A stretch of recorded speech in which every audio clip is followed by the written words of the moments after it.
if you don't want to be recorded, then I guess you need to leave.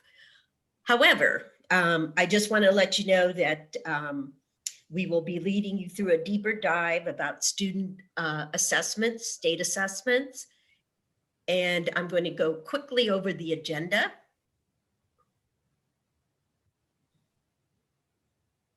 Okay, this is an overview of the, here's the agenda. We're going to start with the why. Why are we discussing this? We're going to have a little discussion about disproportionality in alternate assessment for students with significant cognitive disabilities. We're going to compare and contrast the companion document with the new decision-making tool and talk about some considerations. We will go over the new decision-making tool, considerations, the domains, conceptual, social, practical, and some rule outs. And then we also are going to talk and discuss, but what about? We know many of you have those questions. And then we want to go on about talking about how to scale this up and how to roll it out. I also want to say we are pretty tight for 2 hours. We have a lot of content, so please put questions in the chat. We may not get to them until the end of the presentation, but we do want your comments and questions. Thank you, and I want to say I'm here with Dee Dee House, my colleague, and Janine Sensasti, and we will be sharing this information today. Okay, Dee Dee. Thanks, Helen. Okay, so quickly, we just want to let you know a couple of the ways that we're going to engage with you today. First of all, we're going to ask that you use the chat box, as Helen mentioned. We also are going to have one very short breakout session. So if you've not done that before, you're going to get a chance to be in a breakout room with a few colleagues today. We also want to remind you about the nonverbal feedback. So you can see at the bottom on your toolbar, you can use that to sort of emphasize or celebrate anything that you hear today. And then obviously in the participant pane, we've already asked you to rename yourself. So there are also, you can sort of let us know if you agree or disagree with something. So those are really the 4 main ways that we're going to engage today. And we just wanted to briefly draw your attention to that.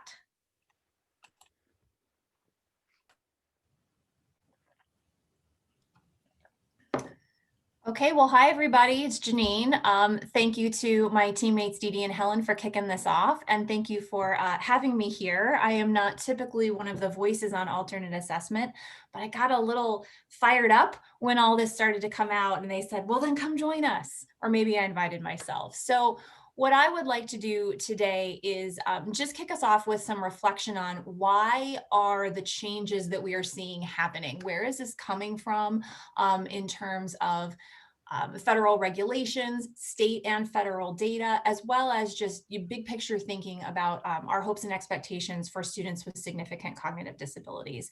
Those who know me know my love for Simon Sinek and the golden circles, so I had to include them here, that we are going to start with the why.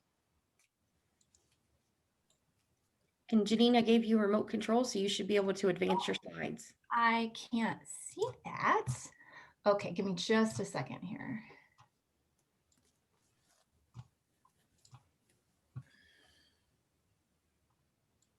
Sorry, guys. Does not seem to want to let me do it. Oh, there it goes. Okay, that's just lagged. All right.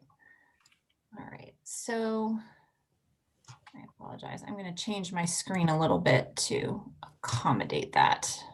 There we go. Okay. So, oh, can you go back a slide? Oh, maybe I did that. Oh, this is going to be challenging. There we go. Okay. Bear with me. If this keeps happening, Deeds, I might have you just run the deck, but I'll try. Okay. No problem. Just let me know. Yeah, thanks. So, okay, you know what? Can you just run the slides? Because I didn't even do anything and it changed and I don't know why.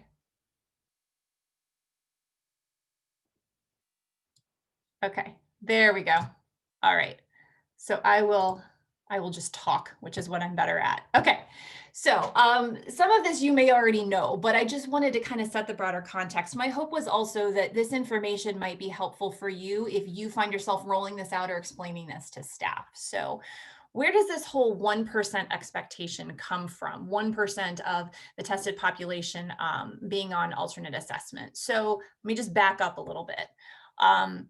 So it first came out through No Child Left Behind. And we know that the expectation at the time was that you could have up to 1% of the total tested student population they could count towards proficiency using the alternate assessment. So there wasn't a proficiency cap back then. It was really just how many students who had taken alternate assessment and tested proficient could you count towards the total. And so they had said no more than 1%. And a question I've been asking myself for quite a while now is, well, where did that number come from? So I did a little bit of digging, and what I found out is that there were actually state reports to the US Department of Education. They had to submit every 2 years, even prior to No Child Left Behind. And consistently prior to No Child Left Behind, alternate assessment participation was in fact less than 1% of the total tested population in nearly every state. So No Child Left Behind was basically trying to make sure that alternate assessment participation didn't balloon, or proficiency, I should say, was not significantly impacted by that. So that's where that came from, that at least 35 states had participation that was lower than 1%. Of the total tested student population in 2000. So that's kind of where that came from. Now, we know that that has significantly changed over time, and has alternate assessment participation has steadily increased since that time, and we will talk about why that is.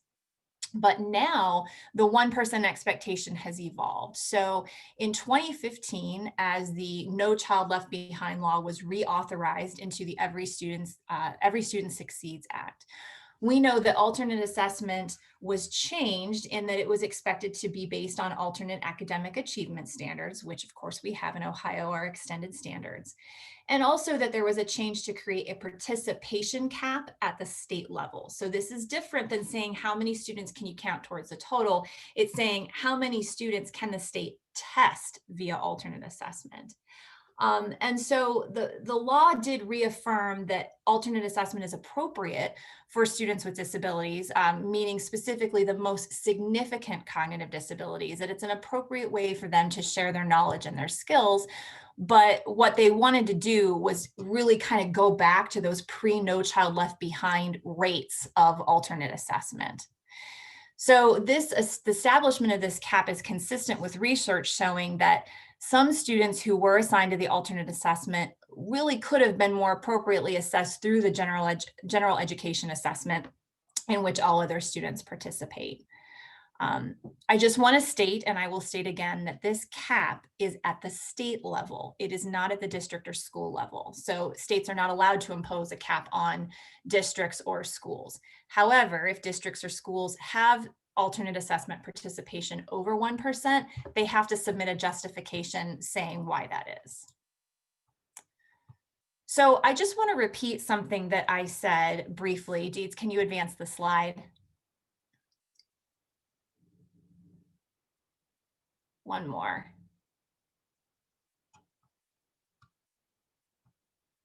Thanks. So I just want to repeat something that I just said previously, and I'm going to read this quote here. To help maintain a critical focus on educational equity and excellence for all students, only students with the most significant cognitive disabilities can take an alternate assessment aligned with alternate academic achievement standards. ESSA limits the number of students who may take such assessments to 1% of all tested students in a given subject. That is straight out of the decision-making tool that we will be discussing today. And it's important to hear those words, the most significant cognitive disability, because that really is the start of the shift we will discuss. Before, our criteria really emphasized, do they have a significant cognitive disability? And what that wasn't clearly defined. So this whole tool really sets out to establish what Ohio means by that, and specifically by the most significant cognitive disabilities. You're going to hear us say that a lot today. So how are we doing as a state? Well, we are not doing so great. Deeds, can you advance that slide? Thank you. I keep forgetting to tell you that. I'm so used to being the one who steers. It might be my control issues coming through, my team would say. So how are we doing? So let's take a look at this graph. So this graph is for rates of alternate assessment participation nationally in 16-17. And believe it or not, that's actually fairly recent data because of the time it takes to aggregate and report out. 17-18 is the most current data. And as I'll tell you in a minute, it's not very different. Dee Dee, can you click one more time, please? Just within, don't advance the slide, just click. There you go. So you can see Ohio is second to the top in a place we don't want to be, which is the second to highest rate of alternate assessment participation. Okay, so we are only one of 9 in the country that exceeds 1.5% participation. And in 2017-18, as I mentioned, that I don't have that graph, but we have some information about that data. Nearly every state that was over 1%, so we do have some peers in that group, did manage to bring their rates down by at least 0.1%. Michigan, which you see there, we know there are rivals. Michigan is top on this list, but they made a very significant reduction. They came down by 0.3, which is great progress. Unfortunately, Ohio and Pennsylvania were the only states to not make meaningful progress in that year. So OSEP, who governs this, does allow states, as you know, to apply for a waiver if they are over the 1% cap. But they have to demonstrate that they have a strong plan in place for bringing this rate down over time, because it is recognized that not everyone is going to magically get to this 1% right away. And so since the first year that Ohio has received that waiver, we've continued to make very minimal progress. And this was shared recently, if you happen to be a participant in the session, by Andrew Hinkle and Shauna Benson at OCaliCon and a couple of other different places. So the concern is that we're not moving the needle. And so far we've been able to keep getting waivers, but that's not guaranteed. Next slide, Dee Dee.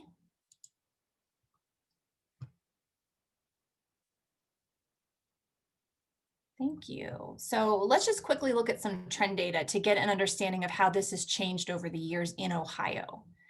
This graph shows us raw numbers of the totals of student participation in alternate assessment from 2006 to 2019.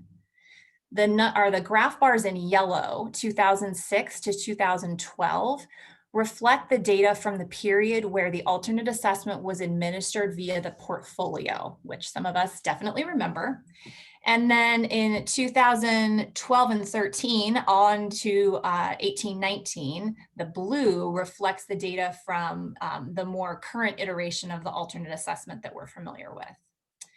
So as we look at the data, one trend is immediately evident, and that is that alternate assessment participation was decreasing over the last few years of the portfolio.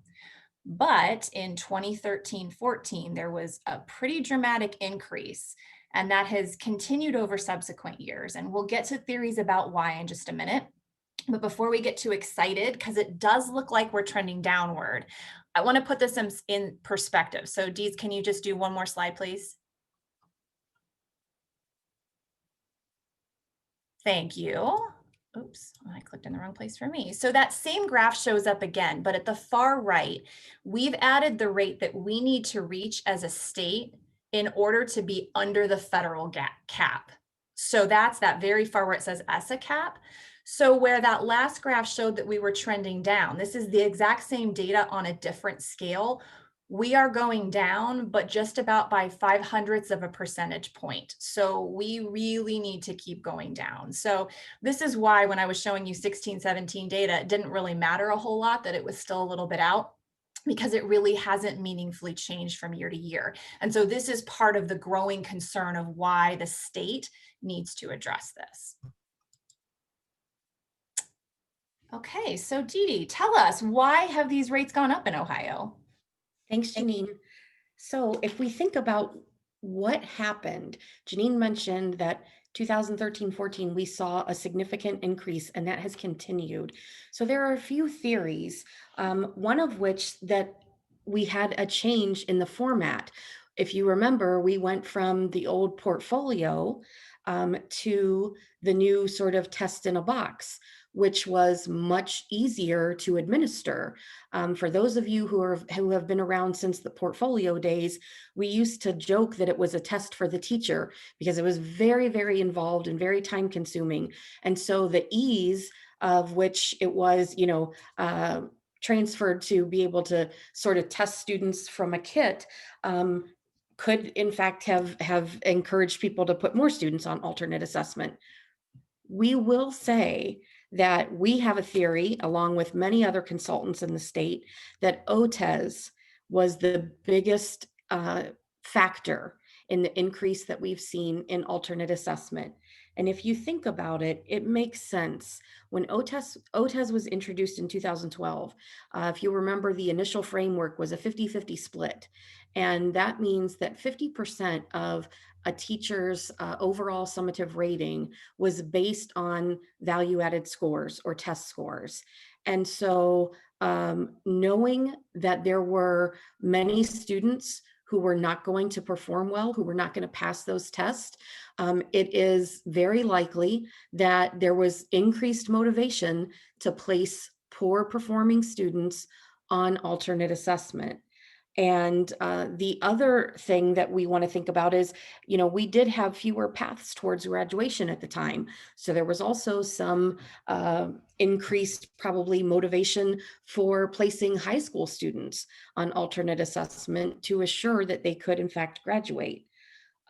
We do know that chronic absenteeism also was a factor. There is a very high percentage of students who are on alternate assessment who also have chronic absenteeism. And when we think about chronic absenteeism, we think about, the lack of instruction and that those students incur, obviously, and how that impacts their ability to pass state tests. So again, teachers are more motivated to place those students on alternate assessment.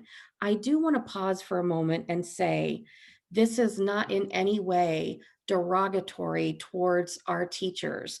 They're human beings. This does not lessen their dedication or their commitment, but we have to remember that they're human beings with fear. They have families to feed. They care about their jobs. When you feel that there's a guillotine, so to speak, over your head with the weight of the test scores as they have been in Ohio, that's a big factor.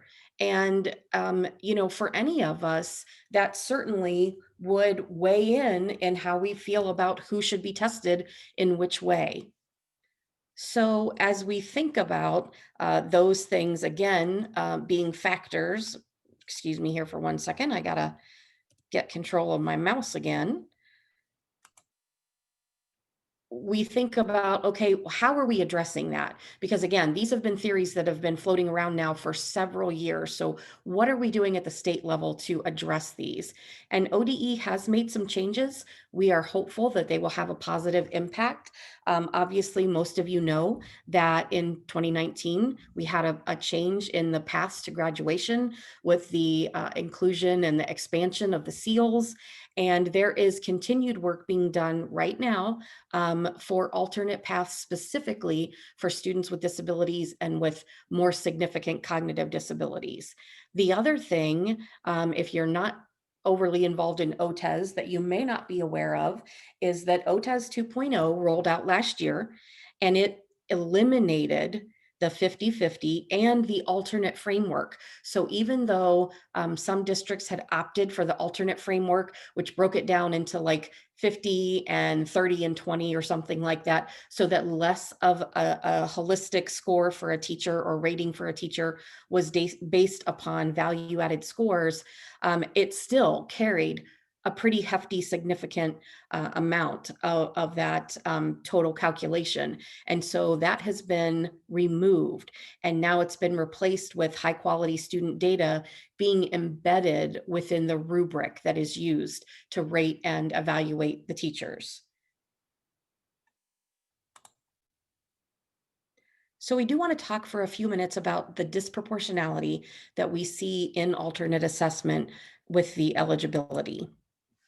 So we know that, as Janine mentioned earlier, the numbers for the students who are participating in alternate assessment. And if we look at those broken down by category, and I don't want to steal Janine's thunder later, I do just want to say that we have to move away from the thinking that, well, if we just take the students who shouldn't be on alternate assessment because they're in non-qualifying categories, like they have a speech language impairment or their SLD, that'll do the trick. That is in fact not the case.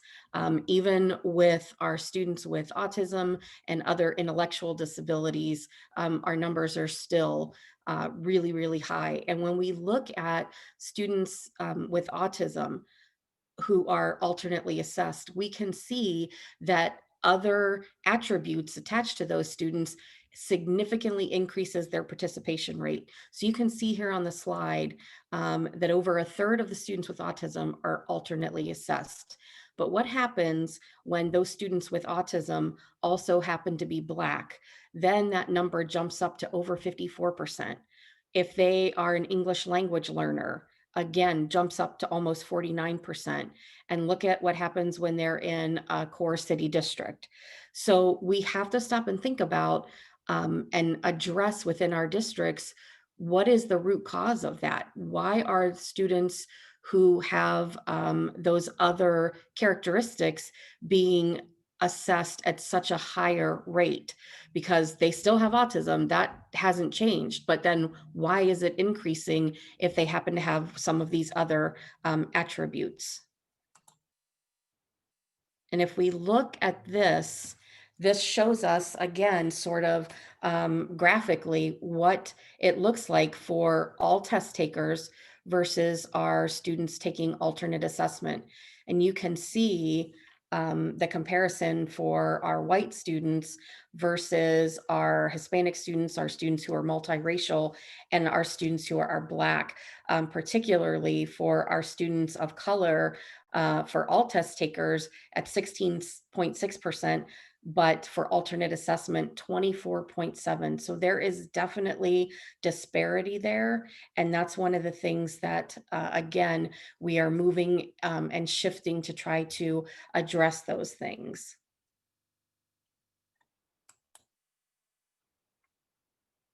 Okay, so what we're going to ask you to do now is we're going to ask you to take 3 to 5 minutes. I think we're going to put 5 minutes on the clock for this, and just ask you in small groups with some of your colleagues to talk about what you think some potential root causes could be in terms of explaining why we are seeing the disproportionality within the alternate assessment. So some of those subgroups that we've talked about, why is it that we find that they are so much more likely to be placed on alternate assessment?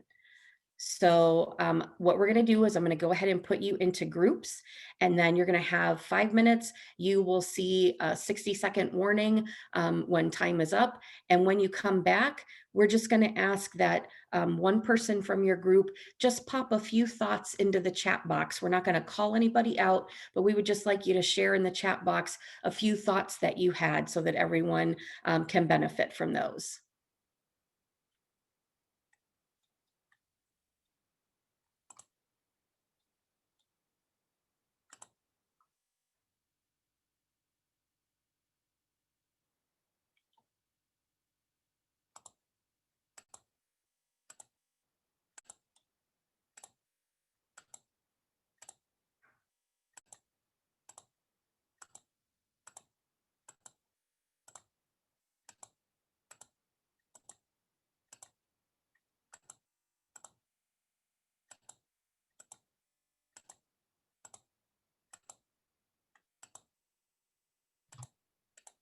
Thanks for your patience while Dee Dee gets us where we need to be.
Okay, and it looks like all of our participants are in breakout rooms.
Amelia, I know that you just joined back in.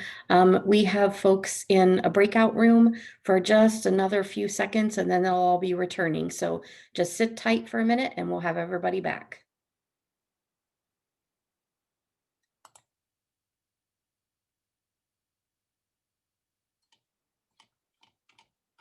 Sherry, I know you just joined back in, so sit tight for just a second. I'm going to be bringing everybody back from the breakout rooms and we will continue on. Thank you. I'm actually on it on my phone, but I didn't want to be on my phone anymore, so I moved it to my computer. So I'm Okay. good. Thank you, though. Thanks.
All right, well, welcome back.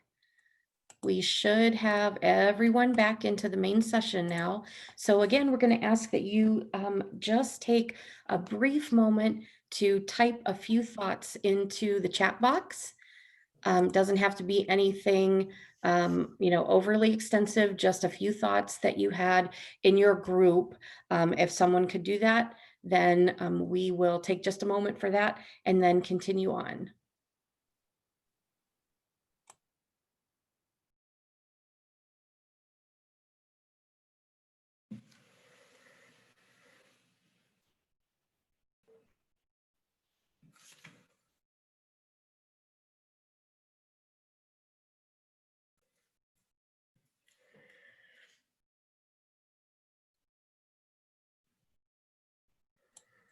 Thank you to those of you who are sharing in the chat. These are some really good insights. Yes, I see that Dee said that her group really believed that the change in the evaluation system was significant, and I wholeheartedly agree. And thank you, Marcy said, the ability of teachers to differentiate the curriculum. There's some inconsistencies in that. That's a struggle for many teachers. We see things like the opioid crisis, the absenteeism, test anxiety.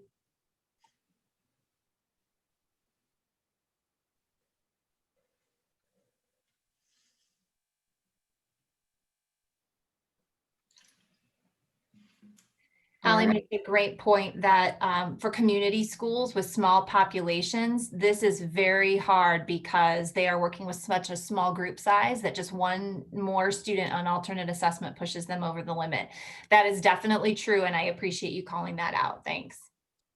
Yeah, and I just want to add, I think Erin from Kent is putting some stuff in the chat, but we had a great conversation, and she said she really had some eye-opening when she was looking at the slides with disproportionality. Exactly. Yeah, I appreciate that. And I really appreciate Justin's comment that when looking at the previous tool, it was more ambiguous, and the new tool is definitely more specific and more helpful. And I think part of the intent behind that, and Helen and I were part of the team who reviewed that before it became official, was the intent again is to start to get to the heart of some of the disproportionality that we do see. So thank you everyone for discussing that and sharing your thoughts. Yes, thank you.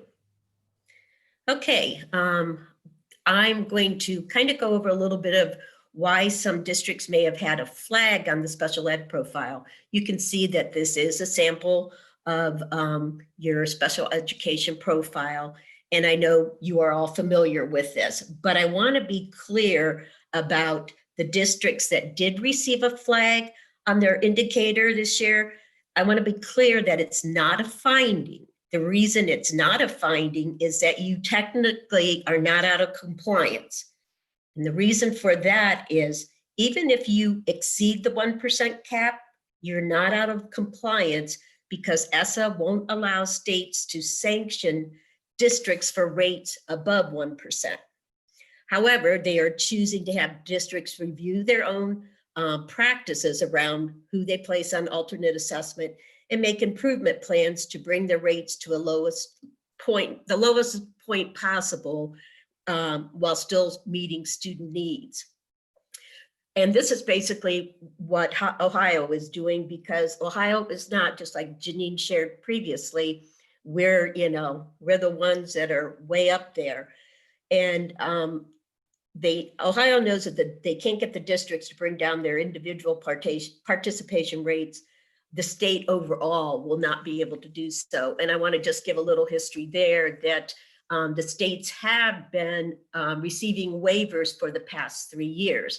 Now, they never know if those waivers are going to continue, and the state could see some funding cuts. Like I said, they can't sanction your district, but the states could see some funding cuts from the federal education. So I want to go into some reasons. We were having a discussion, we being myself, Dee Dee, and Janine, about some of the districts that we saw flagged. And if anybody attended our sessions on Monday and when I talked about 3B,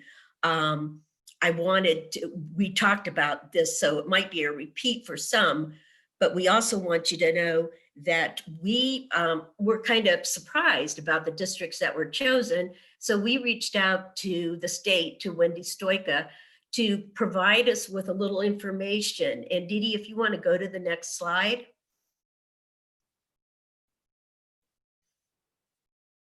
We wanted to know what were some of the determining factors. Now I'm going to go over this a little bit, and then I'm going to add a little bit more to that. Basically, these were some of the determining factors that the state said. Failed to submit EMIS data, failed to submit the justification. You might have had a greater than 3.5%, percent greater than 1.5 and 3.5.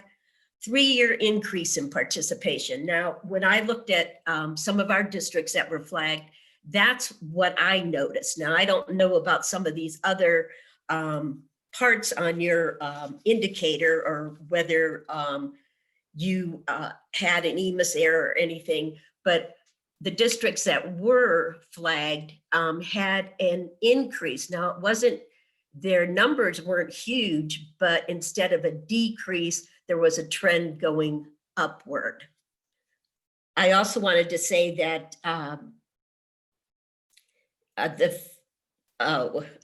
also wanted to say that if there was a spike in participation in 1 year, greater than 1%, and I know that has happened in a few districts, that will raise you to a level of concern with the state. Disability type disability type anomaly that would be raise some eyes at the state, as far as, maybe it's a student with speech only, maybe it's a student with specific learning disabilities.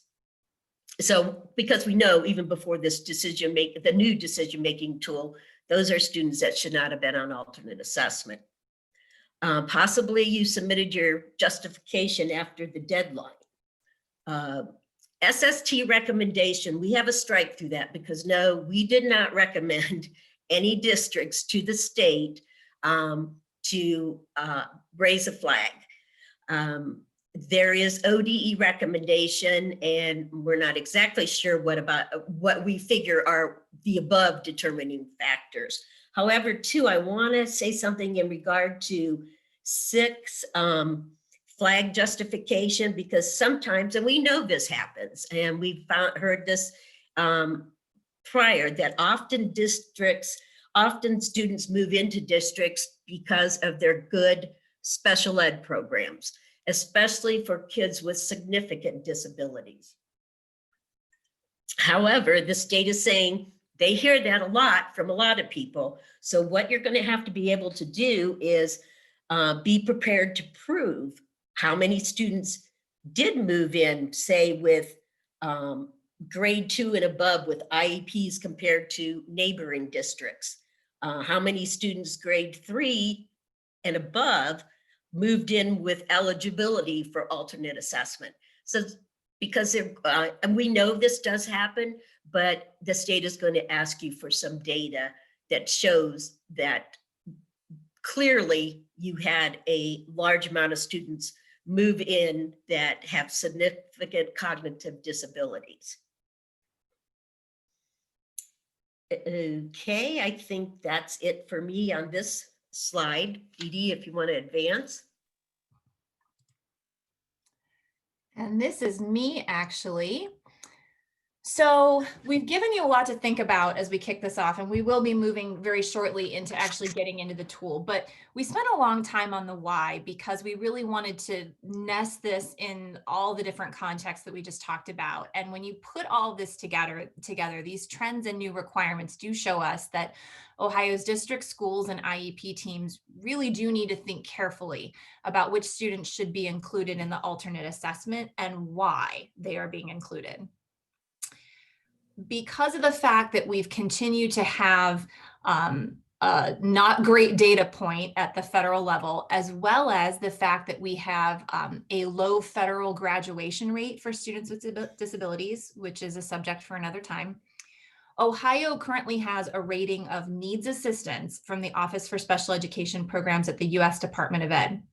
That basically means that when they look at our data and give us a rating, just like districts get their special education rating, they're saying we need some help. And so the state has been asked to partner with the National Center on Educational Outcomes to improve in these areas. If you know the name Andrew Hinkle, you know that he was a big part in our state for a very long time in getting alternate assessment and extended standards where they are today, but also starting to address this data piece. And he has recently gone to work there. So it's kind of nice to know that Ohio has a friend at this National Technical Assistance Center that will be partnering with our state. And Ohio feels really good about the plan that they have written at the state level. And they've gotten very good feedback on that plan from OSEP, including really good feedback on the decision-making tool that we're going to talk about in a minute. It's actually been promoted to other states as a model for other states who are looking to make similar changes. So it's really nice to know that Ohio is seen as on the right track, but now we just kind of have to get on those tracks and get going. As Helen alluded to earlier, if the rates don't come down, Ohio does face the prospect of escalating sanctions from the U.S. Department of Education because we are writing a waiver saying we're going to bring this rate down. And if we continue to not do so, we will be ourselves out of compliance as a state. That could result in the reduction of the Title I-A state administrative funds by 15%, which would be a pretty significant blow to the state and would likely have a pretty significant impact on districts as well. So I don't say that to threaten anybody, but just to understand the level of urgency around this. From a district perspective, if your data does not improve, you could expect that the likelihood of special education profile findings and deeper investigations, like Helen just outlined all of those different considerations, would be more likely for your district or community school. There are not any progressive sanctions in place because, again, there is no specific compliance requirement, but there is an expectation that districts and schools take this seriously and makes advances to bring that rate down. So they want to make sure that districts are in fact doing that. Okay, Dee Dee, let's go to that next slide. Let's turn this corner. Thanks, Janine. So one of the things we want to think about is that, we do acknowledge that there really is sort of an inherent tension between the competing priorities of wanting students to experience success and have positive outcomes, both within and then after school, beyond school, and also navigating the accountability systems that really heavily prioritize proficiency on state assessments. But what we have to remember is that way back in the day, at the beginning of our country's shift towards proficiency testing, the goal was no child left behind. And we know that our students with significant disabilities have many challenges and a variety of needs that put them at a high risk of, in fact, being left behind. And so we need to make sure that we're not inadvertently adding to those. The decision to place a student on alternate assessment is really significant. And we have to stop and consider that because it does have lasting consequences on both their educational and then post-secondary outcomes. So what we'd like to do today is we'd like to reframe this to consider success from a student perspective. So let's pause for a minute, step away from the heavy data, the graphs, and sort of all of the information that we've thrown at you thus far with the statistics, and just stop and think about the goals that we're working on, what we really want in terms of outcomes, but really thinking again from the student perspective, what does success look like for them when they leave school? So we'd ask you to just think about that for just a minute. And then I'm going to ask you to just put your thoughts. It can even be one or a few words into the chat box. So let's take just a moment to do that.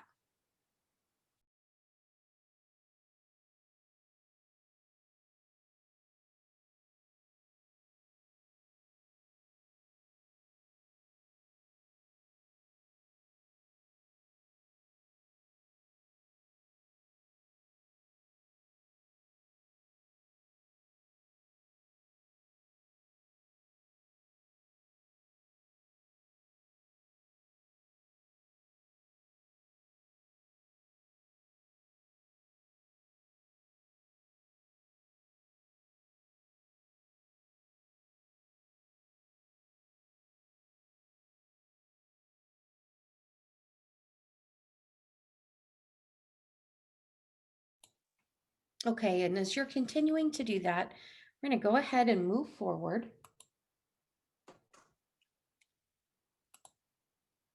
And we love this quote, presuming competence is the least dangerous assumption because the consequences are not as dangerous as the alternative. And this really is critical. And it is so important that that is our mindset, because it's really all about what's best for the student and ensuring that our students with disabilities have the opportunity to participate in the gen ed curriculum and assessments to the maximum extent possible. We want to make sure that they have as many grade level skills as possible, or at least as close to grade level as possible. Our job is to ensure that our students are as prepared as they can be for life beyond school. So we want to make sure, again, that we aren't inadvertently equating success with a proficient score on a state assessment. So we'd like to ensure that we focus on presumed competence and having high expectations for all students, and including those high expectations for our students, even with very significant cognitive disabilities. We have to give them the best possible chance for graduation, for higher education, and for employment. And so that, again, is one of the reasons for this sort of shift in approach, that we aren't limiting our students' access and we aren't limiting their progress by placing them on alternate assessment, and lowering our expectations for them.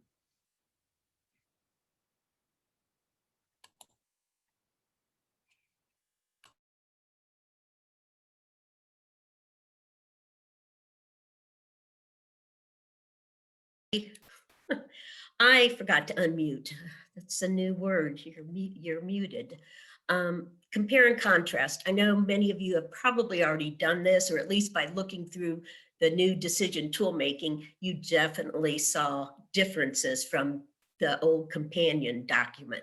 Now we still have the flow chart, and that at times could be a little ambiguous too. But if you look at the new decision making tool and compare it to the companion document that came out a few years ago to kind of align better with the flow chart, there are definite changes. It's more the new decision tool making participation is more specific. The companion document was definitely more broad. But there's a less chance of discrepancy in the interpretation in the decision-making tool. And I know many of you, if you've gone through that, when you look at those columns 3 and 4, you will see that, that you have a rubric, it's pretty specific. So there's definitely more domains and isolation of the level of support to qualify for alternate assessment.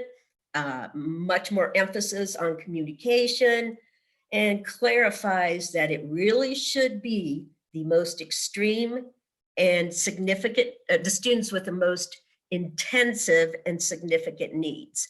The decision-making tool allows attention to the possibility that maybe we're missing some ports or some modification or accommodations that if they were in place, these students would have a better chance in general ed. Think about assistive tech, AC devices for more access. So I'm sure we are looking at this, but when it gets to that 3rd and 4th column, it makes us really take a stringent look at students that are on or should be on alternate assessment. Hey, Helen, I'm just going to jump in real quick and just say that I apologize. We did not share a bit.ly for these slides, and we will. We will definitely give you access to the slides, but I just put in the chat the link to the old and the new document. We are not going to screen share those because we know people are familiar with them, but if you want to open it on your own, just so you can kind of be paging through that while we talk today, that might be helpful for you. Yeah, I was thinking that in our in the slide, it would take them to the 2, but yeah, I think it does, but still, thank you for putting that in the chat. Okay, so basically I just said this, new decision-making tool, specific, more domains, clear definitions for each item within the domains. It has a rubric, though companion document did not have a rubric, a numbering system. And it, like I said previously, it provides a clear yes or no to most significant. And the other thing I'll just say, in the old, it was more open for interpretation. Okay, Dee Dee? Okay, and I just wanted to tell you that some of you, I know somebody that came on earlier said she was listening to this. Dee Dee and I did a crosswalk of the new decision-making tool. The state was talking to us about, being prepared to discuss, like we are now, this new decision-making tool. So Dee Dee and I went through a crosswalk, and it's really only a 12 or 13-minute video, but we go into pretty good detail about the new decision-making tool, which would be something just to look at that might help.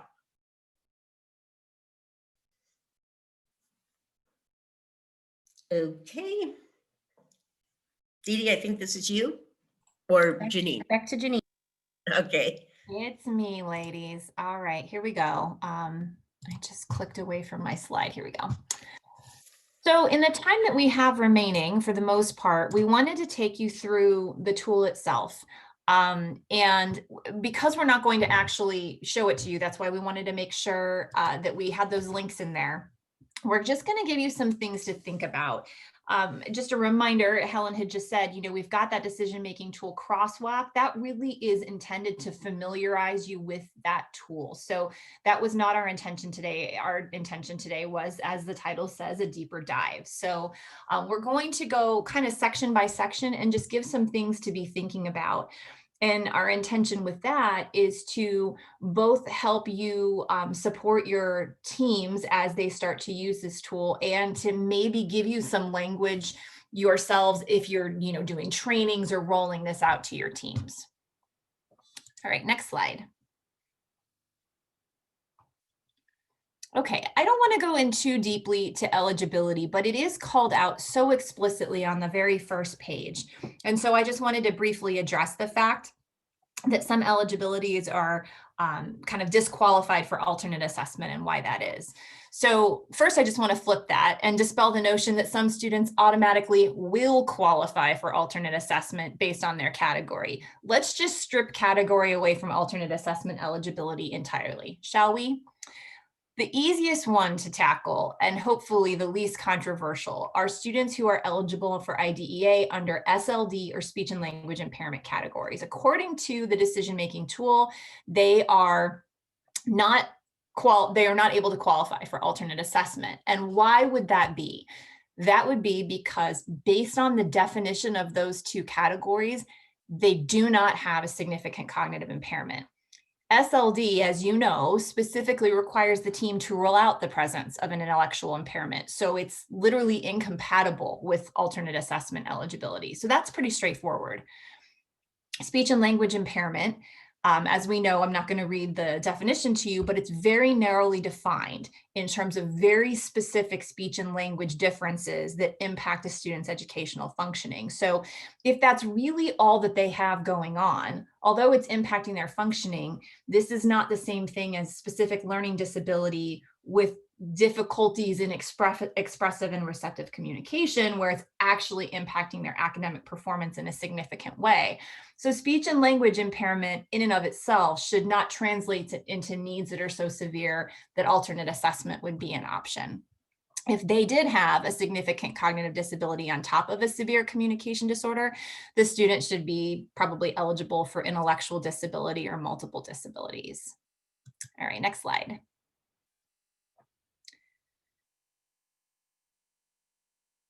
I would personally argue the same that I just said for the categories of deafness and hearing impairment, emotional disturbance, orthopedic impairment, and visual impairment.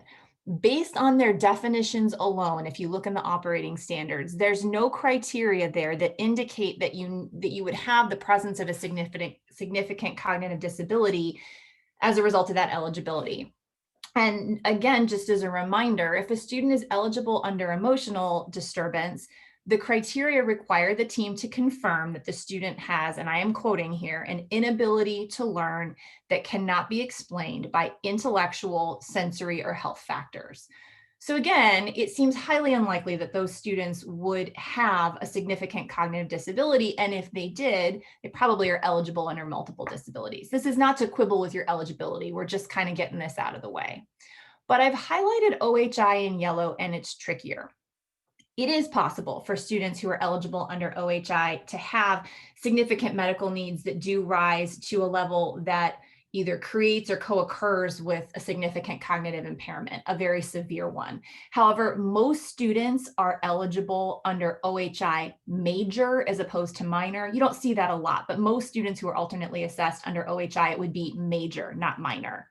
So minor, we know, would be associated with medical disability or medical issues that create a milder form of an educational disability. So according to the form, these eligibility categories are considered a caution. Like, you could have a student who could go on to qualify, but it's probably unlikely. So just bear that in mind. And then the next one, Dee Dee, if you can advance the slide.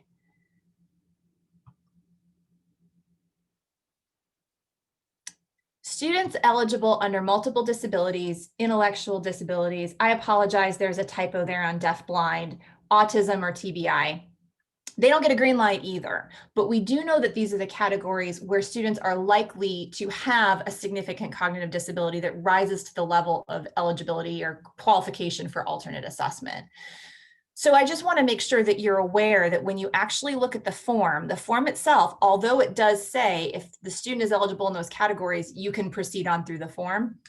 It also notes that fewer than half of the students in those categories actually do have a most significant cognitive disability that would qualify them for alternate assessment. So again, I just want to reiterate that we should not be thinking eligibility categories translate into automatic alternate assessment. It really has to come down, just like placement, just like so many other things, it really has to come down to the student's individual needs and the data and what that tells us. Next slide, Dee Dee. Okay, so you know me, I love data. So I couldn't resist the opportunity to show you one more heavy data slide. Let me tell you what you're looking at here. This is a graph of students who took alternate assessment just in English or ELA.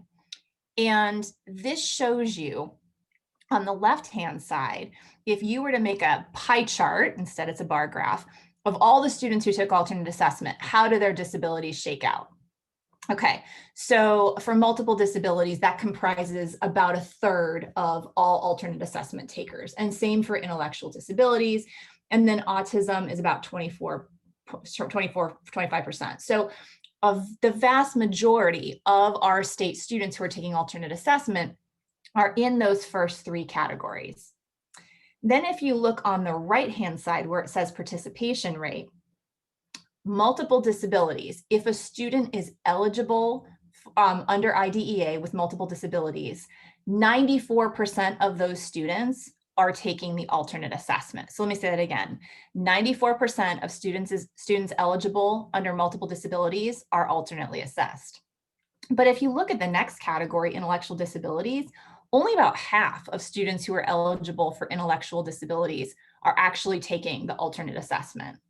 And then it goes on down from there. So, about 37% of students with autism are alternately assessed. So again, category does not automatically equal eligibility. That much is very clear. The other thing is, if you look at the categories below that, these start to get, with the exception maybe of traumatic brain injury, deaf blindness, again, the ones that we just highlighted, OHI major, when they have a higher participation rate, that means students are more likely to take alternate assessment in those categories. Aside from those, the categories that we don't associate with alternate assessment, SLD, speech only, that actually only accounts for 10% of all alternate assessment takers. So while I want you to be thinking about eligibility to get away from any notions of if you have autism, let's start pursuing alternate assessment eligibility. No, we can't think that way. I also want you to know if that's the approach you take to bringing down your district or building's rates, it won't get you as far as maybe you would hope or think, and it won't get the state as far. So if we were to remove from alternate assessment and return to general education assessments, all of the students who are, in SLD and, like I said, speech and language, it would make such a small dent in it. We would still have approximately 6,700 more students than the government has deemed allowable. So like I said, cleaning up participation by eligibility alone is not going to get us there. But that said, the reason I'm spending this time is because Helen pointed out that if you have a disability category anomaly, it is a red flag that gets you identified for a review. And we're in the process of looking up which districts in our region had which of those concerns that led to them being reviewed. And it's quite possible that some of those eligibility category issues were part of that. So I just want you to be aware of the fact that even though, statistically it's not going to make a huge difference, it's worth taking a look at, and it's certainly worth changing the thinking and in staff, if that is there, around eligibility translating to alternate assessment taking automatically. Okay, I hope that made sense. Please feel free to put questions in the chat at any time if that doesn't make sense. All right. Okay, so clearly the tool is showing us it's not about eligibility, and it's not about the severity of medical needs that students have necessarily, which we often also associate with alternate assessment. It is clearly about the extent to which the student demonstrates a significant cognitive disability. And if you had a chance to look at the form, you know that it breaks that down into the conceptual, social, and practical domains, which we will address briefly. So the student's disability or diagnosis may give you clues about this, but you really have to dig into the data, do observations if you don't have them, look at progress monitoring data, to really be able to make this decision well. And that's the biggest shift of all. And again, I just appreciated Justin's comment earlier about the way that the form previously did not really go into great depth. This one does, and that's a huge shift in really requiring us to look at our student performance data in new ways. You'll recall that before that flow chart previously looked for 4 things. It asked, does the student have a disability according to IDEA? Do they have a significant cognitive disability? Not defined. Are they learning in a way that is linked to the extended standards? And do they have a need for, again, quoting here, extensive, direct, individualized instruction and supports? So now what we are talking about in this form is, do students have the most severe, most significant cognitive disabilities? So this continuum that you see here from 1 to 4 is kind of a summary of how the new decision-making tool thinks about students' needs and degree of disability. So overall, across the entire form, the category of 1 generally categorizes or conceptualizes students as having age and grade appropriate skills. So we would not even be remotely considering alternate assessment for anyone on a 1. A level 2 would be something like needing additional support for learning, socializing, or navigating, but maybe not in all areas and not a very significant degree of support. 3 and 4 is where it gets trickier. So 3, and these are our words that we use to try to summarize what we see in this document, but 3 is really looking at the student needs significant supports because they have difficulties in learning, communicating, following directions, interacting with others.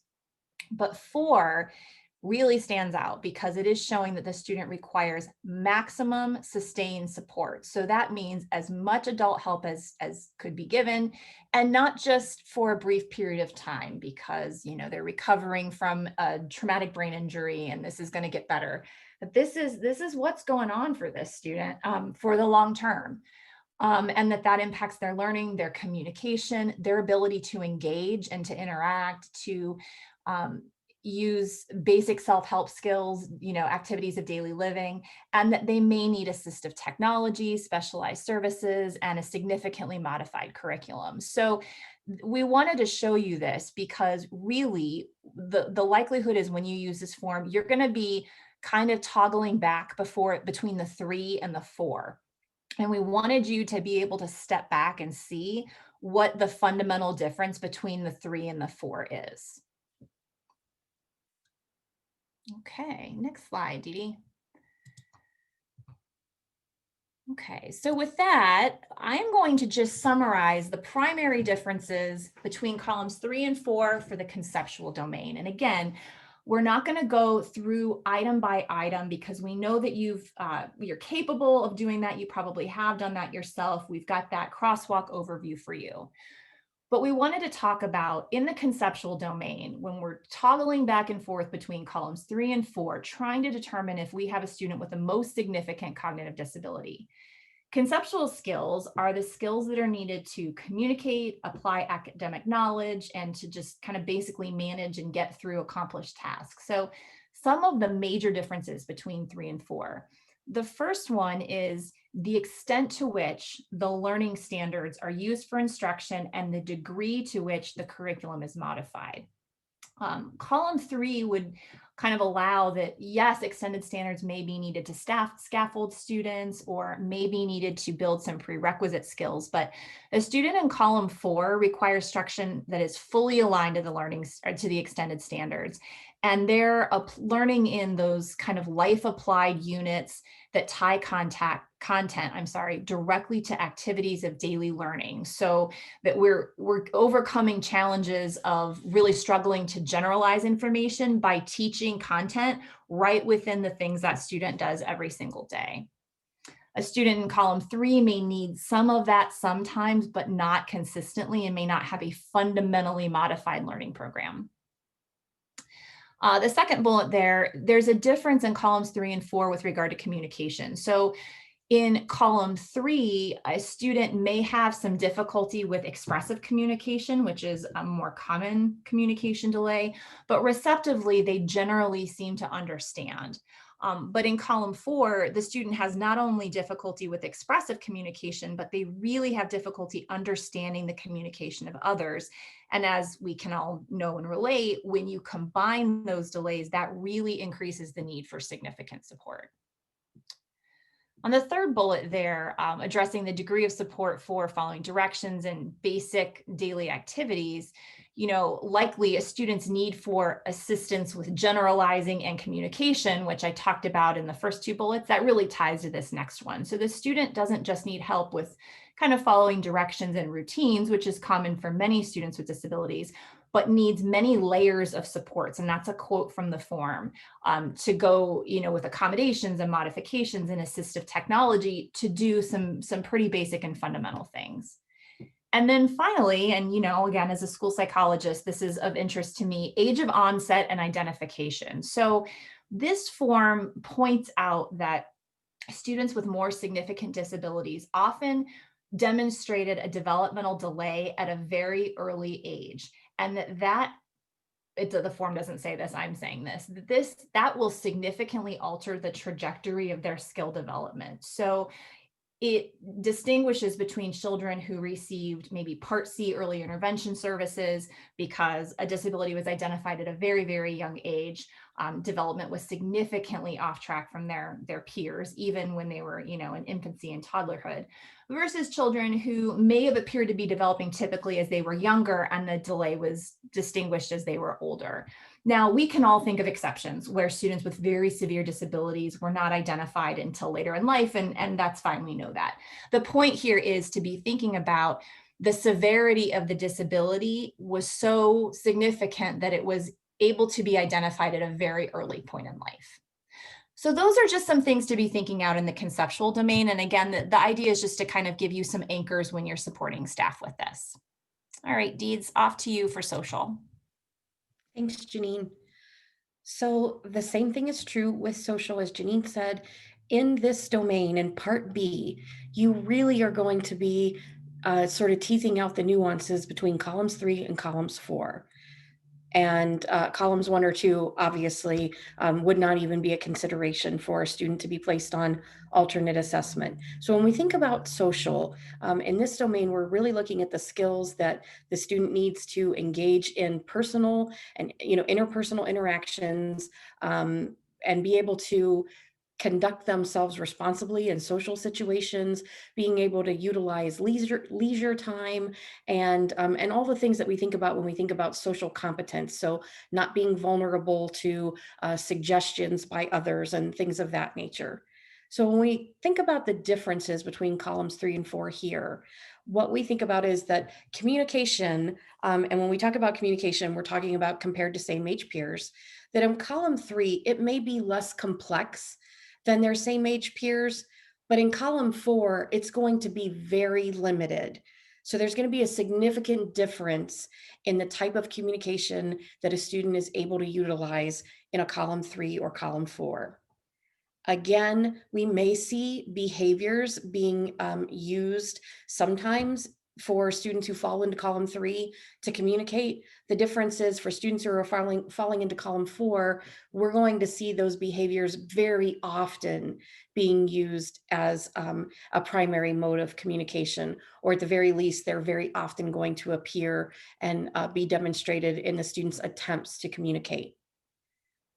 Again, we are looking at the extent of adult support for communication, very similarly to what Janine talked about in terms of conceptual, that we're looking at the extent of the adult support that is needed. So again, in column 3, there may need to be some adult support in facilitating social interactions, and some explicit direct instruction and things like that, prompts and cues, whereas in column 4, a student is really wholly and completely reliant upon that consistent adult support to be able to communicate with peers and adults and navigate any type of social interaction.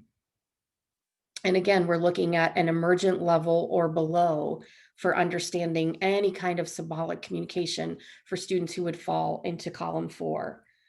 One of the things I want to encourage you is, as you utilize this tool, that I really want you to plan to connect with your speech and language pathologist in this domain, because as you can see, the qualifying considerations under social almost are entirely tied to communication. And again, just a reminder that it's not just that they're below grade level, and it's not simply academic. To fall into column 4, the student is well below what is expected for a student of their age. And the same would be true for the vocabulary that the student is using. Although it may be less than expected, it may be less complex. When we think about the difference between column 3 and column 4, again, not just for academics, but all the way around, for a student who would fall into column 4, it would be well below what we would expect for a student of their age.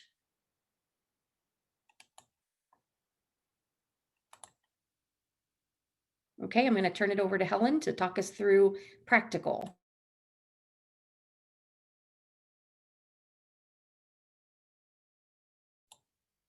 Helen, if you're talking, you are muted.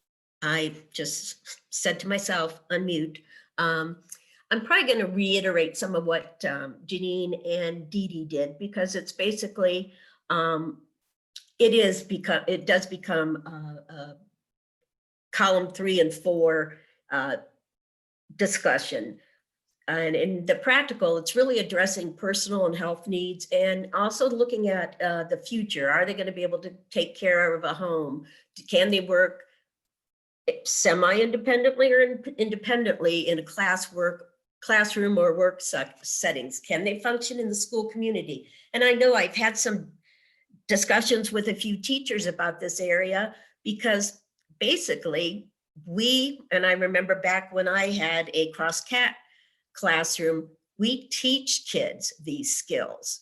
We teach them to be able to do more for themselves, become more independent, follow schedules, follow even a picture schedule, but they can do it on their own at some point. I mean, you have possible intensive intervention, but it's not as long-term. I mean, we will have the intensive intervention, but then we go to generalizing skills. So those skills carry over into other domains for the student. We also we have, like I said, intensive support, but we're making progress. Whereas students in column 4 have continuous, intense supervision at all times. I know some of you can think of some students, as I can, that yes, they have these communication deficits, or they have, you know, prompts and cues, but they need constant, long-term, specially designed instruction. Some of our students in column 3, they are going to have specially designed instruction, but it's going to not necessarily be long-term, and it's more narrow in scope and more time limited. I will say, you know, when I first went through this tool, I think it is very helpful in making decisions, but I had difficulty going back and forth thinking about former students and saying, wow, would they still qualify? And I'm talking my students, we didn't have this back in when I was teaching. We were doing the portfolios. But yeah, it really makes you look closely at what layers of support, what even significant support, but is it time limited? Is there progress? Can the students start generalizing skills and being more independent? Where with the kids in column 4, it's more pervasive, and there's ongoing specially designed instruction, and you have, like I had mentioned before, you have supervision all the time. They need someone with them to be able to give them feedback, intensive teaching.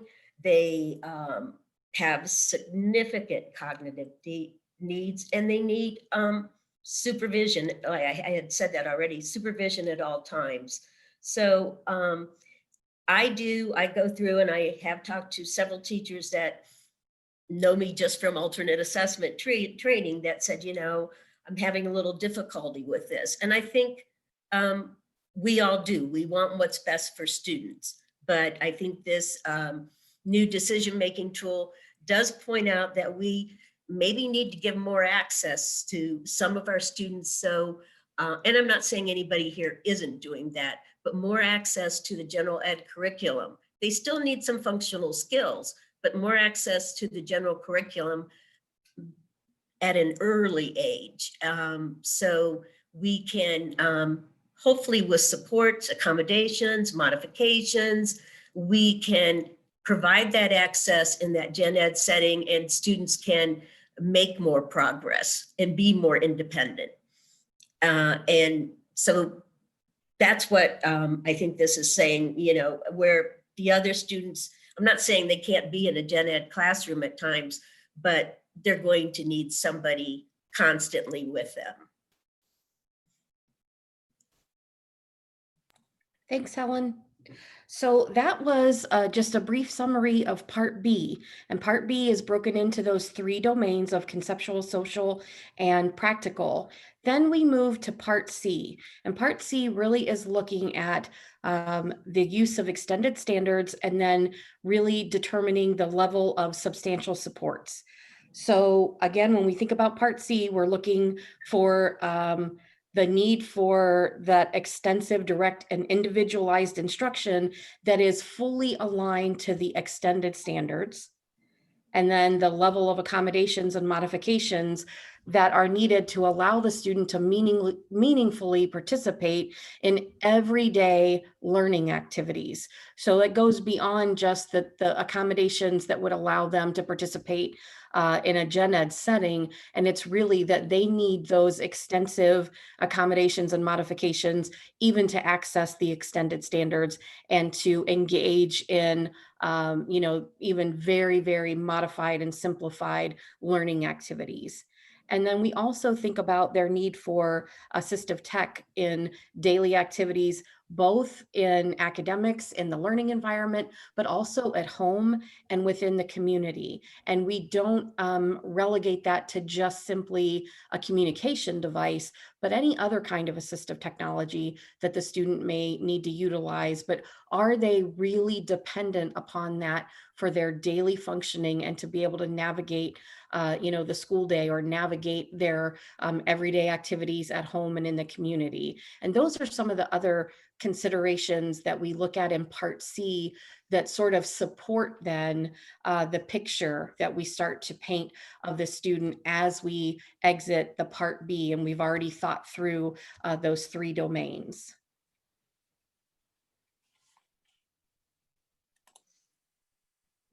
So a couple of additional considerations, and we've already sort of touched on these throughout our time together, but again, reiterating that we are not basing decisions on the disability category. And as we've looked through Part B and Part C, you can clearly see why we cannot base our decisions on the category, because it may not be a fit.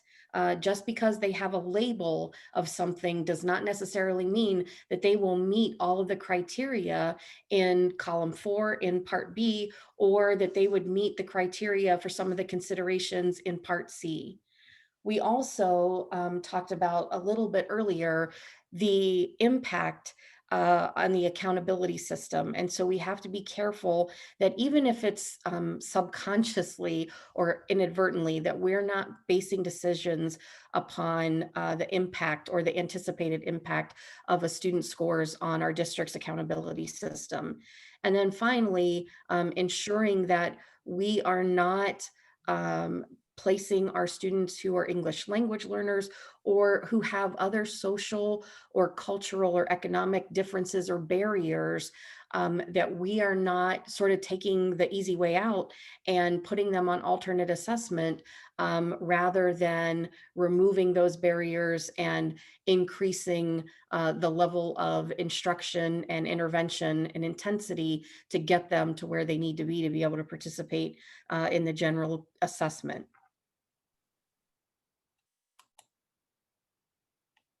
Okay, the other thing I did want to talk briefly about were possible concerns that you may have thought of yourself, or you may have heard these bantied around within our region. Some of these comments have been made, and we have gone back to the Office of Assessment at the state and addressed some of these concerns. So we feel very confident in giving you sort of, the response to some of these concerns that you may hear pop up. So the first is that using this new tool, the question arises, well, then aren't we discriminating against disability categories because we're saying if you fall into these categories, you're not eligible? And the answer to that is absolutely not, because what you have to remember is the disability categories that are precluded from participation are only those that have no cognitive deficit. So it can't be discrimination, since the alternate assessment was designed specifically for students with cognitive disabilities. So we can't be discriminating if they don't have a cognitive disability, because that's who the test is for. The second one, there has been a concern that it's overly stringent because we're saying that students have to have all 4s to qualify. And that's really not true. The 4s are only required in Part B. And again, as we've tried to show and explain in sort of digging through that section, is that the purpose of Part B is to really identify those students with the most significant cognitive disabilities. And columns 3 and 4 are explicitly stated so that we can more easily and more readily differentiate between what is a significant cognitive disability and the most significant cognitive disability. And that really is the nuance that we are digging into and teasing out in columns 3 and columns 4. And that's why they are so specifically defined. And then finally, the other concern that we have heard raised is that it could be a FAPE violation to remove a student from alternate assessment when they've been on it, in years prior, and couldn't that be inviting due process for the district? What I want us to think about is what a FAPE violation is when we fail to provide supports that are aligned to the student's needs as identified in the ETR and the IEP. It's not a violation, a FAPE violation, in the manner in which we test. Our responsibility is to ensure that we have alignment between needs identified in the ETR and the services that we provide in the IEP. So if the team doesn't have data to support the need for alternate assessment, then you need to attempt to gather that. If that doesn't exist because the student doesn't qualify, then this is our opportunity to correct that and to move forward with providing the necessary supports and instruction and intervention to allow the student to make the most gains that he or she can in the general curriculum. So again, just really wanted to address that when we think about FAPE violations, we have to think about what that is, and that is when we fail to provide what the student needs in terms of services in the IEP. It's not so much about the type of test that we take, and we have to be able to justify the decisions that we make. And again, these are all of the reasons why this new tool has in fact been created, and we are being called upon to utilize it so that we are much more judicious in our placement decisions and our decisions to put students on alternate assessment. Hey, Dee Dee, if you don't Yes. mind, I want to just pause you for a minute because there's some really excellent chat going on. And we were anticipating some of these questions, but I feel like they're to some degree a little bit aligned to what you're talking about right now. And so I want to make sure that people have the opportunity to kind of hear from us on these before we get to the conclusion and start to wrap up. But we will continue to take questions throughout. So would you mind if I just read a question that was shared in the chat? Sure, go ahead. Okay, so Allie from Eagle Elementary says, I'd like some clarification. Is it accurate that students who fall in column 3 are students who are very far behind academically, and we know they won't do well on the state test, but because maybe their adaptive behaviors are not as impacted, they would still take the state assessment, meaning the alternate assessment isn't really designed for students who we know aren't going to be able to show their level of knowledge on the state test? And then just real quick, Sherry Peters also chimed in. I agree that students who learn with the use of extended standards but don't qualify for alternate assessment, how can they be required to take the state test? So I wanted to see if we could pause and address that for a minute. Yeah, Okay, I go addressed I addressed the one about not doing well on the general assessment because we know many students won't. But I put in there, that's never a reason to put a student on alternate assessment. And I know that has happened in the past, and I know sometimes it can be difficult for a student that doesn't score well. And I've had people say something about, creating some challenging behaviors, but it's not a reason to put them on alternate assessment. I think if this is Allie, I think I'd like to maybe rephrase because that's perfect. Okay. And not what I was intending. Really, I mean, you can go back and forth about state testing and how that's going to be difficult for a lot of students to show their actual level of knowledge.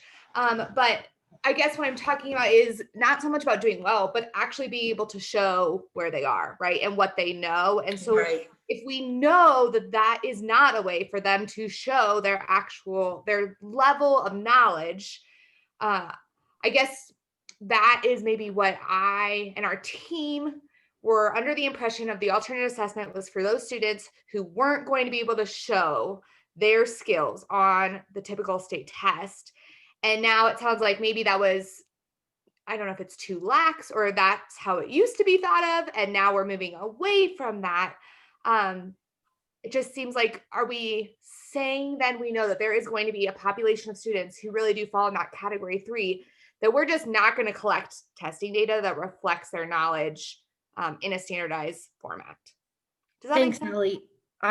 It's Dee Dee. I'm going to respond because that's a very valid concern and point that you bring up. And we have had conversation at the state level about this very thing. And I think one thing we all need to bear in mind is, we do the best we can with standardized testing. Obviously, when we talk about standardized anything in life, we know that it can't be all inclusive and a perfect fit for every individual on the planet. And that's true in anything we're talking about that is standardized. And so we know that our testing system is not a perfect system. Our goal is to be as precise in monitoring and being able to demonstrate students' skills and abilities as best we can. Having said that, certainly we agree and understand your concern. And I will say that we've had lots of conversation around the fact that right now, while this shift is taking place, and as we sort of change the way we do things overall in our educational system for our students with more significant cognitive disabilities, and we gradually start to see those students have greater access to the general curriculum and greater access to inclusive settings, we know that that's going to take time. And there's going to be some students who, unfortunately, there's no nice way to say it, who are kind of caught in the crosshairs because they maybe thus far have been alternately assessed. And then if we move them off of the alternate assessment, oh my goodness, what's that going to look like for them in taking the general assessment? So I hear your concern. And I think that, there's no real easy answer for that. But at some point, I guess I will just tell you, like the conversation that's taken place at the state, at some point, there has to be a cutoff where we sort of rip off the Band-Aid and say, okay, we have to draw the line in the sand where we forcibly say that only those with the very most significant cognitive disabilities are going to be alternately assessed, so that we start moving forward as a system, as a whole in education, to get access for all students and to increase, again, the sort of the rigor and their exposure to the gen ed content and the gen ed standards. Having said that, I guess the short answer would be, we may not have students who may not perform well on the general assessment. And remember that we still have some of those other options in place for those students where we can excuse them from the consequences and things like that. So we can take a look at the accommodations for testing, again, to try to support them as much as we can. And when we need to, we certainly have the option to excuse them from the consequences. It's not a perfect system. And certainly we understand that we're all going to feel some growing pains during this sort of changeover period as we all collectively sort of move in that direction, that we know that there will be some growing pains. What we don't want is for anyone to feel that those growing pains are at students' expense. That's not the idea. And we're not saying that that's okay. Again, having some of those protections in place for those students in terms of excusals and other things. But there is, again, like I said, there's a point where we have to just sort of tear off the Band-Aid and say, okay, we're collectively, moving forward.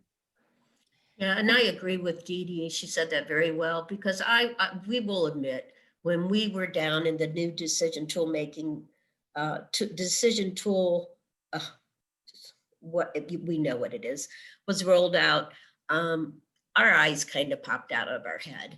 And we have struggled with some stuff too. So I understand, it is a struggle for everybody. And I also think, like Dee Dee said, it's going to be a slow process in the beginning. I just wanted to chime in with one other thing too. Those of you who know me will know I'm going to go right to something nerdy and school psych related.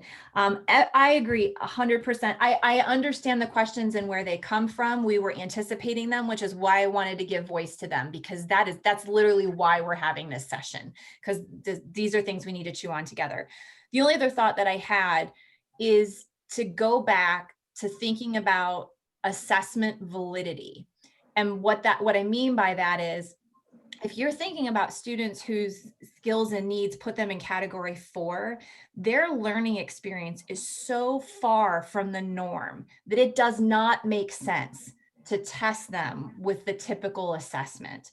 And so the whole purpose of the alternate assessment was to recognize, and this was kind of Allie's point that she was making, like, there are some students that we absolutely will not be able to assess through typical means, and we need to look at a different way because they're being educated in a fundamentally different way. So I just wanted to put that notion of assessment validity out there. It doesn't eliminate the fact that we do have some students, like Allie was saying, that are going to have a hard time showing what they know on that assessment because they have severe reading delays or communication delays, but they may not fully qualify. But it's helpful for me to think about it in the cases where there's such a discrepancy between the way the student, this particular student in question, learns and the way that general education peers and peers with mild disabilities learn, that there's simply no way we could use the typical assessment. So just one more consideration.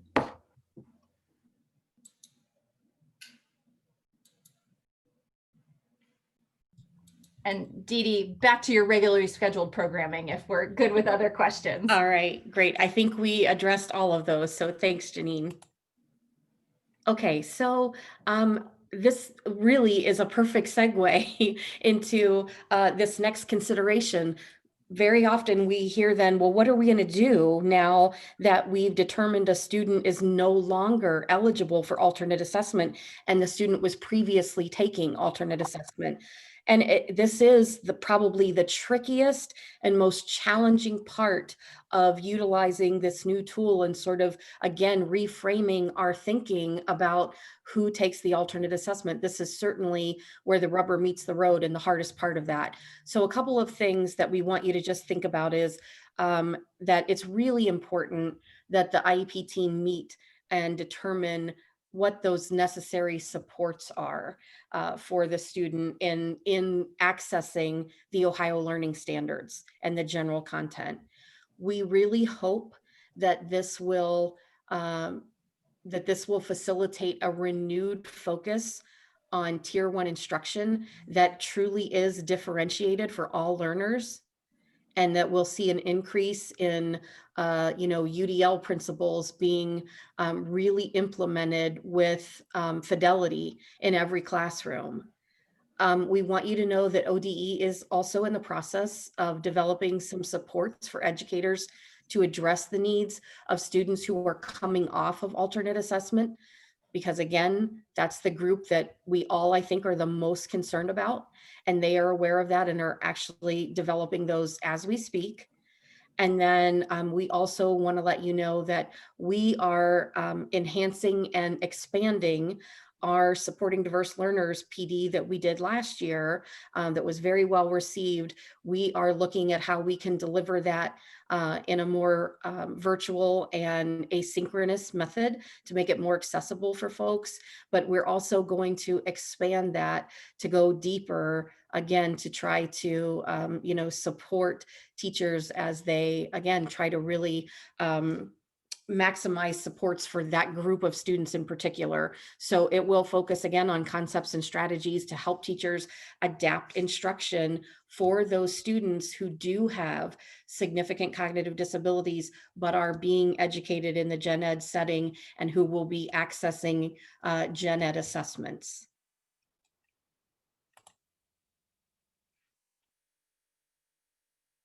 Okay, take it away, Janine. Okay, so we do anticipate that there may still be some more questions, and we definitely want to ensure that you have time to go through them. However, before we kind of open it up to those questions, we wanted to just address the fact that although this has been sent out by ODE via email and posted on their website, and they are saying that this tool needs to start being used effective pretty much immediately, as we go forward making decisions about students on alternate assessment, we need to be using this tool. Just because they said that doesn't mean that that automatically translates into full implementation, and all of us in leadership roles fully know and appreciate that. So I wanted to just address for a minute some considerations and how to move forward with using this new tool. Deeds, can you show this next slide?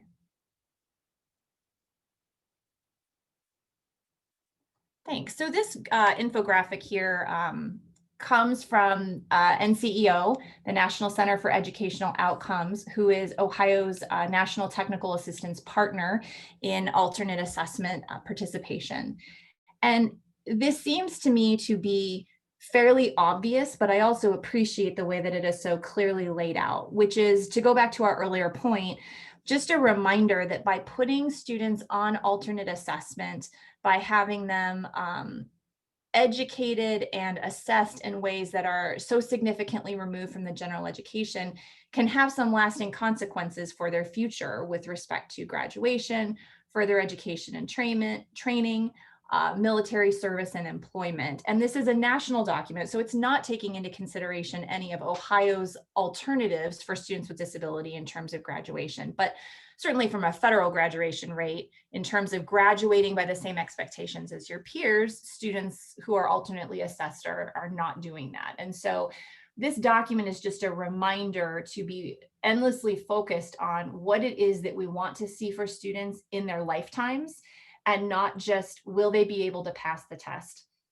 And so if we have these higher goals for these students, how can we maximize their participation in general education, instruction, and assessment as much as possible so that they have a greater likelihood of meeting these aims? And then it's just the reminders of the basic considerations around these state test decisions. So again, a national document reiterating, this is not just Ohio, only children with the most significant cognitive disabilities should be taking the alternate assessment.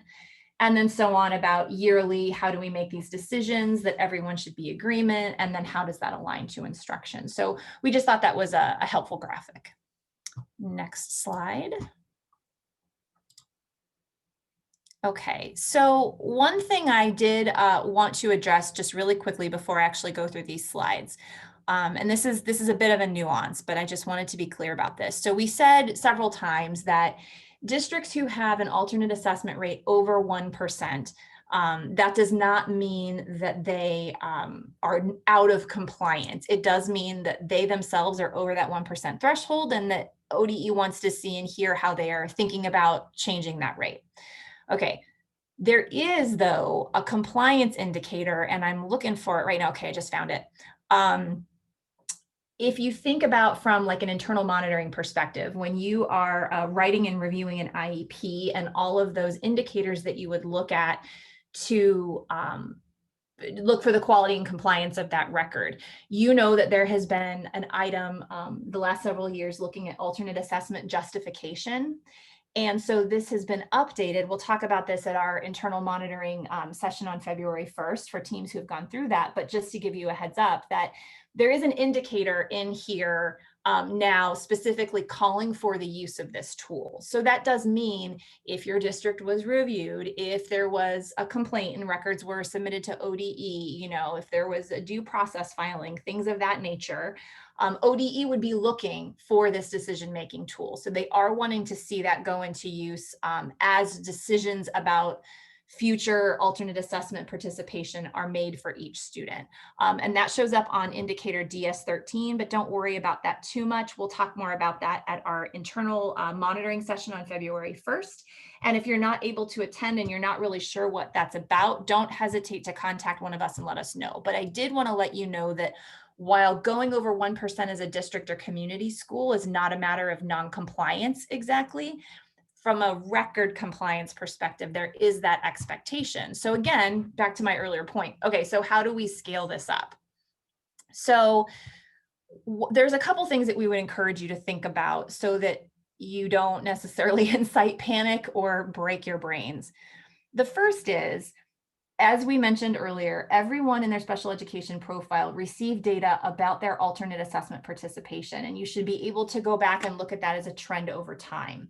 So if you look at your data and you find that your participation is headed downwards, that's great. That doesn't mean don't use this tool, but it does mean maybe you're going to think strategically about, all right, then where do I need to start so that we continue on this trend? Or where could I have the maximum impact by first introducing and really supporting the use of this tool?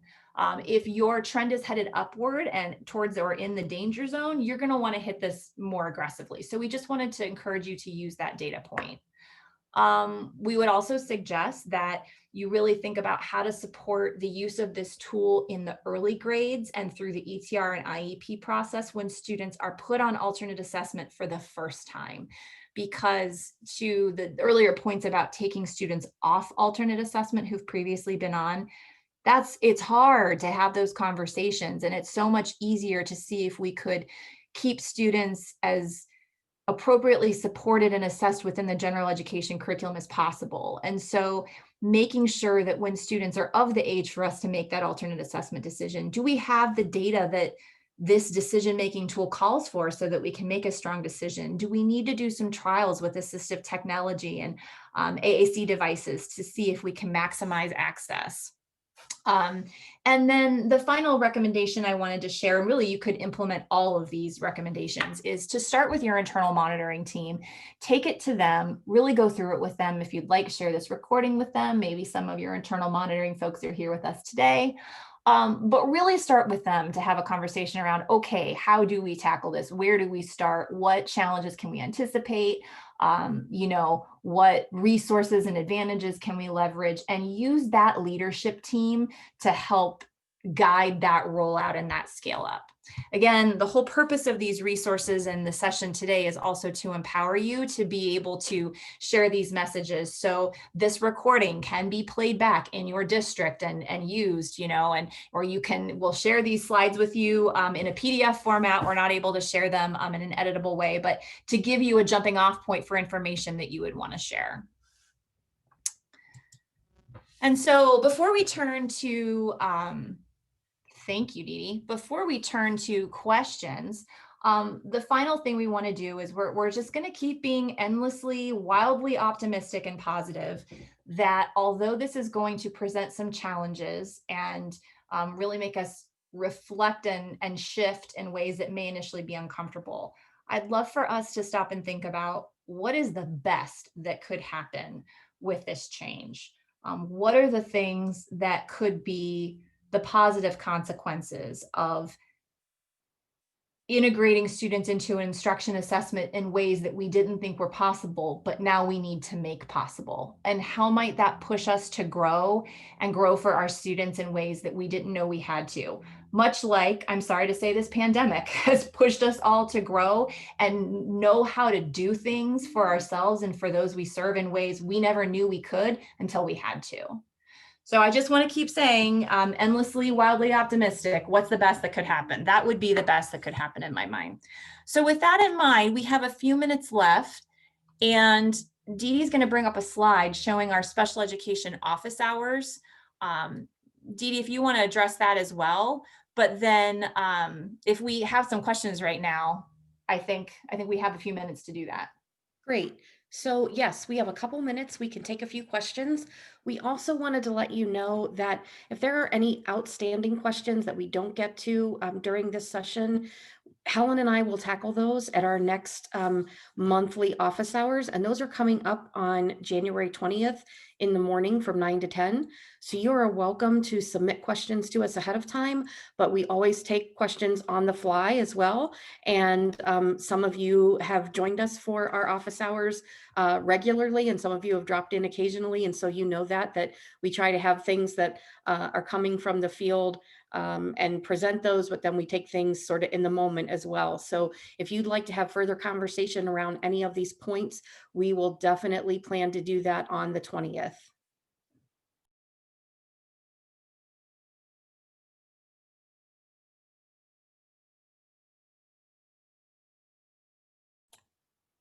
So we're going to take just a few minutes to kind of open up the floor. I know we stopped and sort of tackled a few things along the way, but if there's anything else that has popped into your mind regarding any of the things that we've talked about, now is your chance to sort of speak up, and then we will kind of wrap up and close things out for this afternoon.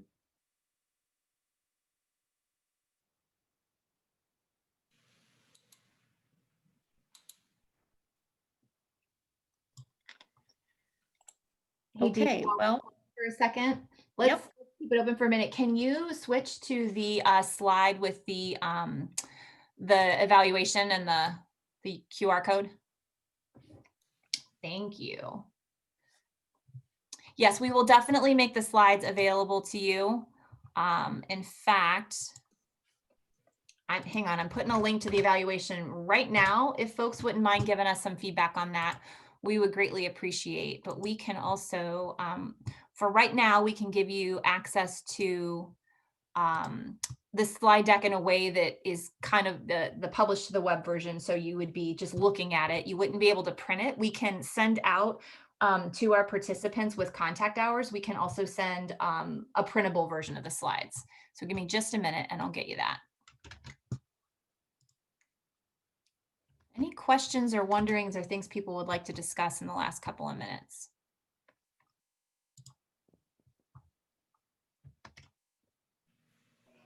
Well, I have one. I have lots of questions. So I'm just thinking about like what we talked about earlier about those students that are on the extended standards and how that relates to this. And I'm also wondering now if we need to like reframe our thinking on the students that are using those extended standards, and are we off with those, or where do you have any kind of guidance on should we be using? I mean, I know that they don't go, hand in hand, but I don't know if that made sense. No, that's a good question. I understand exactly where you're going with that. And the short answer is this: if you are not going to test the student on the extended standards, because remember, the alternate assessment is directly aligned to the extended standards. So if they're not going to be assessed in that way, then those should not be the learning targets for the student. They still can play a role in instruction. They serve as great scaffolded supports and great entry roads into the curriculum and into the general content for students, and can really help teachers build learning activities that help to sort of close some of those gaps and shore up some of that unfinished learning to help students get to the point where they can get closer to the general standards. But you're absolutely right. If they are not going to be assessed on the extended standards, then the extended standards should not be their learning target. They should only be used as supports and entry points. Okay, so to clarify, you might see, so would you see then on an IEP in that modification section, the students using extended standards, but then in the goal area, your goals are still related to the grade level, or vice versa, or neither? Well, again, remember that you can have a modified curriculum in one particular area that is modified, but is still the general standards. So, you may have to modify for a student who is in 11th grade, but only reading at a 3rd grade level. You may have to modify the curriculum in order to provide access to grade level content for the student, but they're still working from the general education standards as opposed to the extended standards. And so in the IEP, certainly if you are modifying a child's curriculum, you're going to continue to indicate that, but you may be indicating that you are modifying, the general standards, not taking it all the way to the extended standards. And again, the extended standards can be utilized even for students who are not on an IEP to provide those entry points and to provide a whole level and chain of supports and progression to help students, but they're not necessarily captured in the IEP.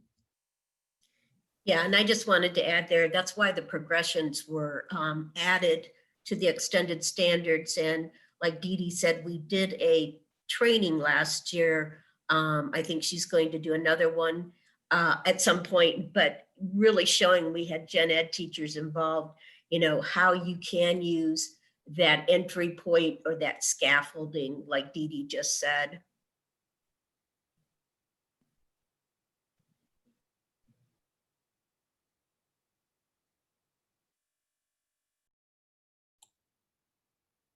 Okay, in our final moments here together, we hope that you please take a moment to give us your feedback. We really do value that, and we do utilize your feedback to try to improve what we are able to bring to you in terms of support and PD. So take a moment to do that. And it is 2 o'clock, so we are going to kind of end now. But again, Janine has just put in. Oh yeah, I was just going to say, before people go, I want to make sure they saw I put a printable version of the slides into the chat. Sorry, carry on. Yep. So Janine put that in, so you've got access to those. And then again, remember that, we'll have certificates coming out at the beginning of next week for you. And don't forget about our office hours on the 20th if there are any other questions that come up. And I know that Helen will reiterate what we always say. You can reach out to any of us at any point in time via email, text, phone calls, carrier pigeon, whatever works for you. And we will definitely try to get answers back as quickly as possible.